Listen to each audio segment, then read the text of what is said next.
साथ में नहीं रहता, भागो यहाँ से, छोड़ो दूसरे को, तलाक ले लो। शादी के 10 दिन हुए नहीं है, तुम लोग को तुम्हें शुरू हो गई है कि मुझे इसके साथ नहीं रहना, मुझे इसके साथ नहीं रहना। क्या है ये सब?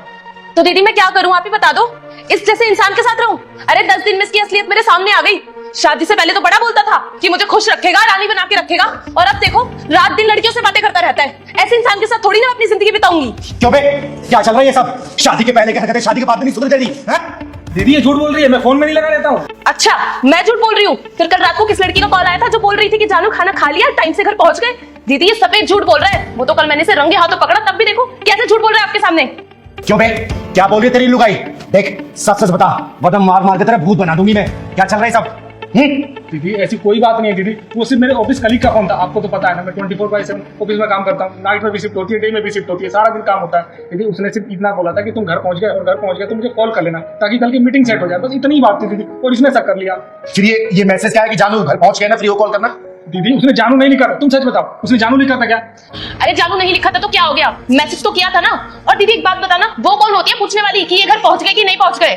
दीदी उसने सिर्फ कॉल इसलिए किया था ताकि वो कल की मीटिंग की टाइमिंग कंफर्म कर सके। बच्चा ये वीडियो देख रहा है, तुरंत इसे लाइक कर दे।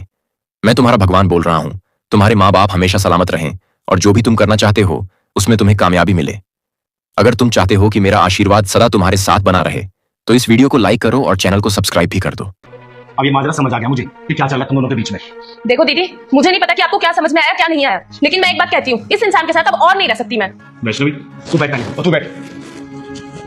पता तुम दोनों के बीच में क्या चल रहा है? तुम दोनों के बीच में सिर्फ गलतफहमी वाली लड़ाई चल रही है। पता है, शक ऐसी बीमारी है ना जिसका कोई इलाज नहीं है, ला इलाज है ये। और ऐसे हजारों लाखों घर तबाह हो गए, कम से कम अपने घर को तबाह होने से बचा लो। देख बेटा, ये कंपनी में काम करता है, 24/7 इसका ऑफिस है, और ठीक है किसी कलीग का मैसेज आ भी गया तो इसे क्लियर कर लेती ना। जबरदस्ती से लड़ने की क्या जरूरत थी, शक करने की क्या जरूरत थी? इसने बोला ना, क्लियर किया ना, और तू झूठ बोल रही है कि उसने जानू लिखा था। जानू नहीं लिखा ना। देख मैं जानती हूँ जो पत्नियां होती है ना अपने पतियों किसी का शेयर नहीं कर सकती हैं, उसका किसी लड़की के साथ हंस के बात करना ही पसंद नहीं आता।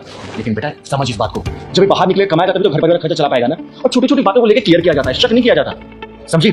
और तू भी एक बात सुन ले, नौकरी करता है इसका मतलब ये नहीं कि किसी वक्त तेरे कोई सिर्फ कलीग तेरे को मैसेज कॉल कर देगी।